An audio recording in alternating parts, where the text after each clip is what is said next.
Welcome to Morning Glory Farmstead. My name is Lolly, and this channel is all about gardening, animals, and nature.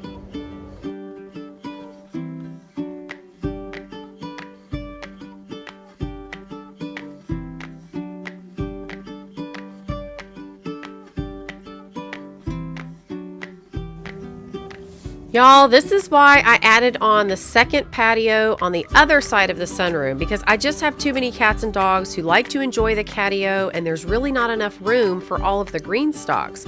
And also, I like to get this furniture like you see. I literally pick this up on the side of the road when people put things out for free, and that way I don't have to worry about it at all. And after it runs its course from all the rain and the wear and tear, I get rid of it and I just add something else. So I just try to get a few pieces for them to play on, get under, sit on, whatever they want to do with it, and just have a good time out here. It gets very dirty with all the red clay around here, so I definitely don't want anything I have to worry about cleaning all the time.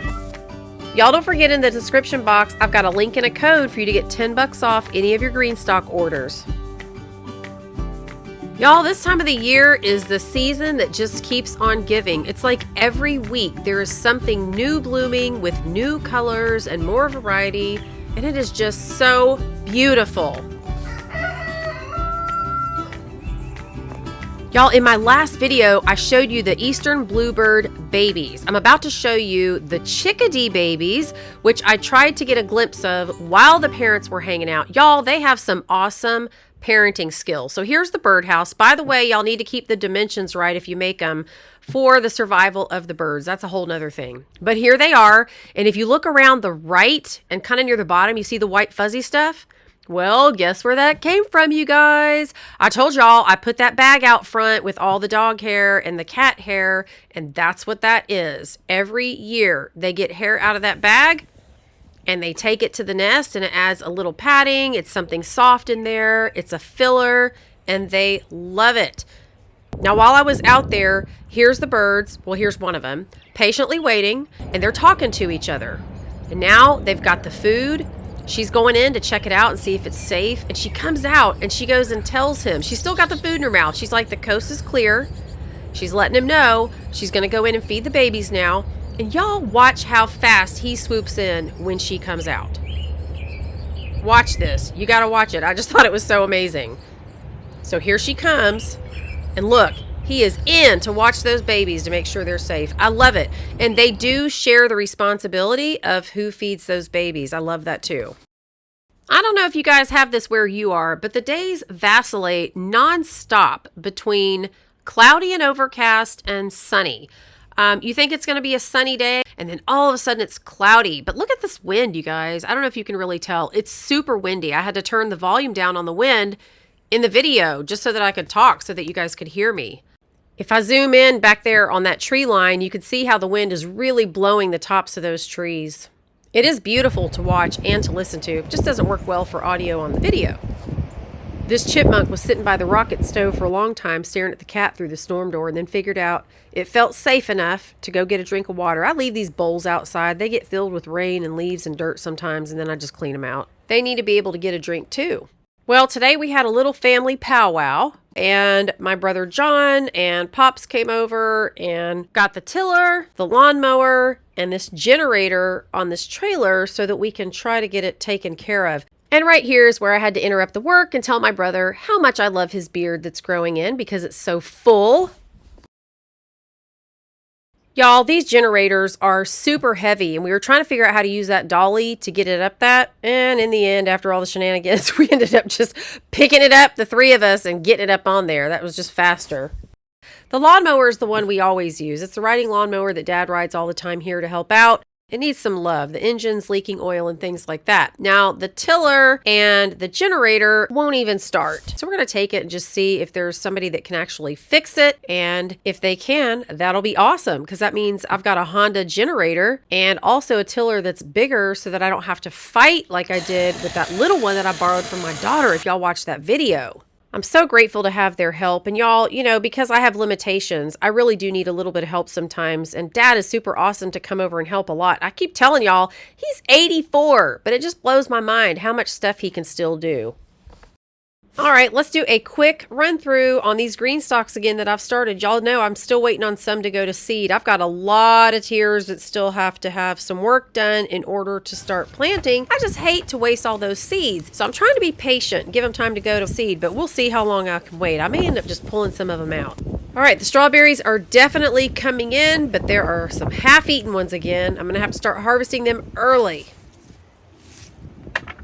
Now down here are the larger tomato varieties, and they are starting to get just a little bit bigger now. The last 3 nights have been 37 degrees, 40 degrees, and 40 degrees. So it has not been warm. I've kept them covered, so I think considering all that, they're doing really well. All right, this is the green stalk that has 4 of the original tiers, and I've got a variety of cowpeas, lima beans, butter beans, and things like that growing in here. And they're looking pretty good. Some of them are just now starting to sprout. Some of them haven't looked so hot, but I would say overall, they're doing pretty good.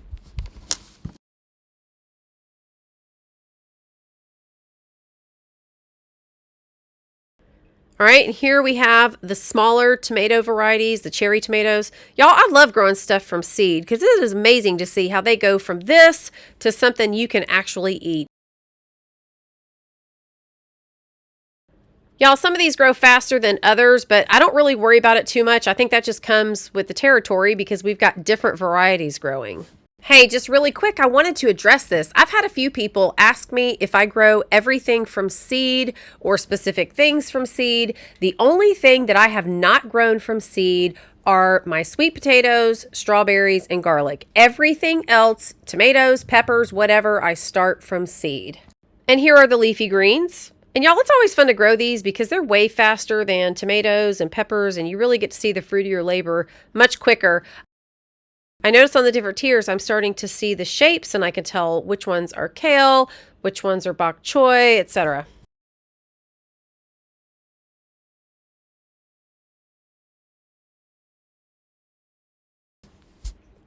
All right, let's move on to the hum butter. You guys know that is my green stalk that's dedicated just to the hummingbirds and the butterflies. I did not do the typical 2 holes, 3 holes that GreenStalk recommends when you're growing things in here. I just kind of sprinkled a lot of seeds throughout each pocket. It's probably way too many, but I just wanted to see what would happen. Hopefully they don't crowd each other out so much that nothing grows. I hope to see a little bit come alive so that the hummingbirds and butterflies can enjoy them. I think I have about 11 tiers left that still have plants going to seed. All right, time to get started on the new kitchen garden project. Now I'm going to start from the top and work my way down. So I'm going to be getting spider webs and dirt off the ceiling and off the wall, off the shutters, and then I'll work on the rails, and then I'm going to work on the floor last.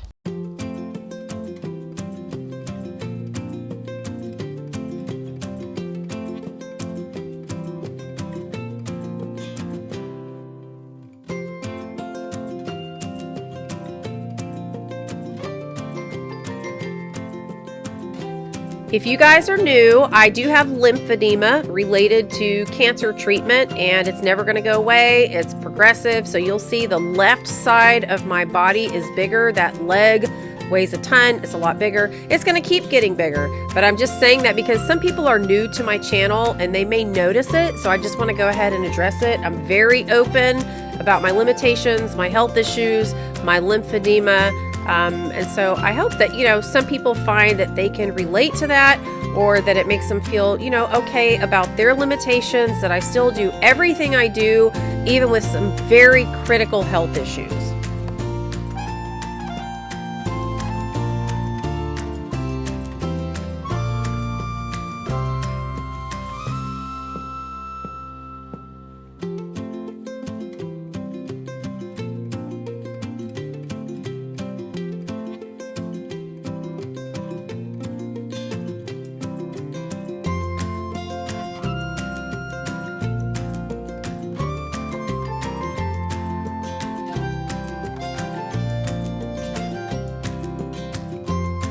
Okay, I'm going to spray as much as I can off the railings and these posts before I start scrubbing them down. There's a lot of pollen and a lot of dirt. All right, I found an old Dobie sponge, and I think that this will do the trick. Y'all, a couple of years ago, I had someone power wash this front porch, and they couldn't even do it because they didn't have their own water, and my water pressure is so low that it didn't even work. They went ahead and did it, but y'all, that was the weakest power wash I'd ever seen. Farther I get down this porch, the worse the pollen is. Y'all check this out. Look at all that.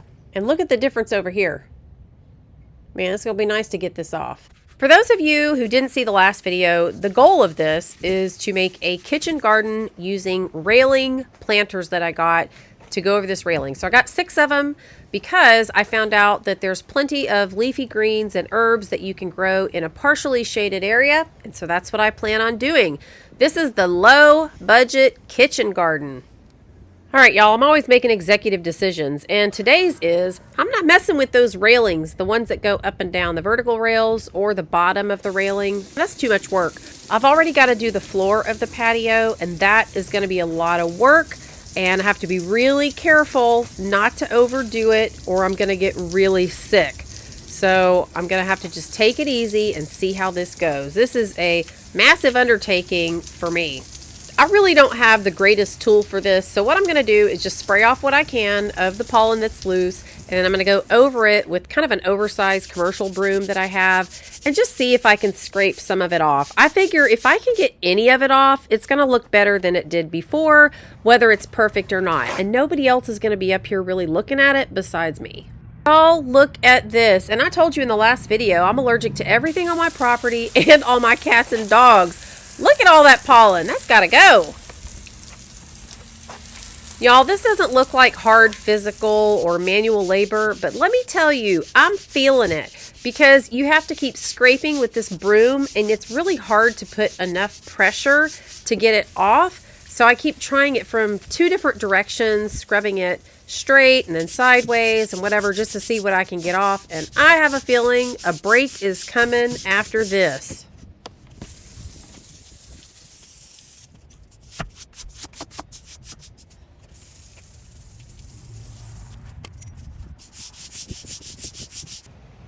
Y'all, look what's at the end of the porch that I'm dealing with. That is insane.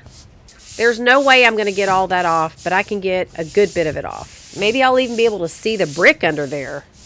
All right, enough of that. Y'all get the idea. I'm not going to make y'all watch me do that last part. Let's get to making the potting mix that's going to go in the railing planters. All right, you guys, so these are the planters. I did get 6 black ones. I'm probably not going to go all the way to the end of the railing at this time. I feel like the 6 gives me quite enough area, and the color matches the gutters on my house. Well, you guys, I had to go put my legs up inside for 2 hours before I could start on the potting mix and everything. And then I came out here and sat on the GreenStalk patio and just kind of enjoyed a cup of coffee and the view. It's a beautiful day. And was kind of looking at all my stuff that's going to seed. And let me show you what I found. I found a bunch of greens growing. Look at them. And now when I pull up all these old ones, they're not going to make it. Y'all, that kind of makes me sad. Okay, on to the potting mix. Now, this is the same plastic bin that I used last time, but I learned my lesson last time not to overfill it so that I don't have to dump it into the wheelbarrow to actually mix it. So I'm going to make less this time so that I have plenty of room in here to mix it. Now, as I'm looking at this, honestly, it looks like mostly topsoil that didn't get mixed in with the rest of the stuff very well. But I'm going to use that, and I'm going to mix in some of this organic compost from GreenStalk. I've showed this to you guys before in some of my other videos. I think this will be a good size for this container. I'm going to use vermiculite and some worm castings, and these are from GreenStalk as well. Some peat moss that I used before, and then a little bit of fertilizer. And then the fertilizer I'm going to use is just a 2-2-2. It's really well balanced. Y'all don't forget, I have several educational videos on amendments and vermiculite and perlite and all of this stuff. So just check out the other playlists that I have besides just GreenStalk, because I really do a lot of education to help you guys. Okay, and some perlite, which I probably don't even need, along with the vermiculite. I'm just using it because I want to. And I'm going to use some topsoil. I already have some in the bottom, but I need this as well to make a little bit more.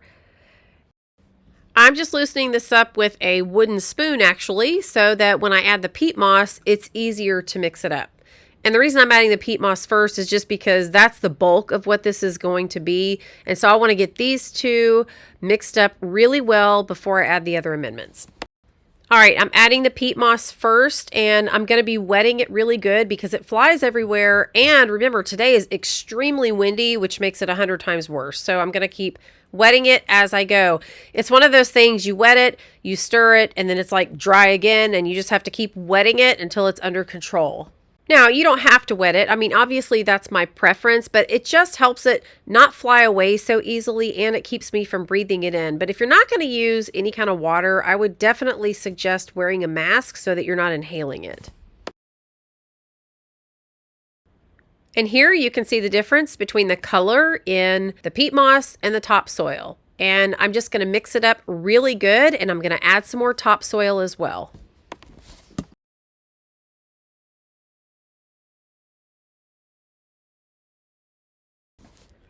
So you can see here as I'm stirring, it just keeps flying around. So I just have to keep wetting it a little bit more. Now, peat moss is really good for water retention, but it takes a while for it to absorb all of that water and to really get soaked.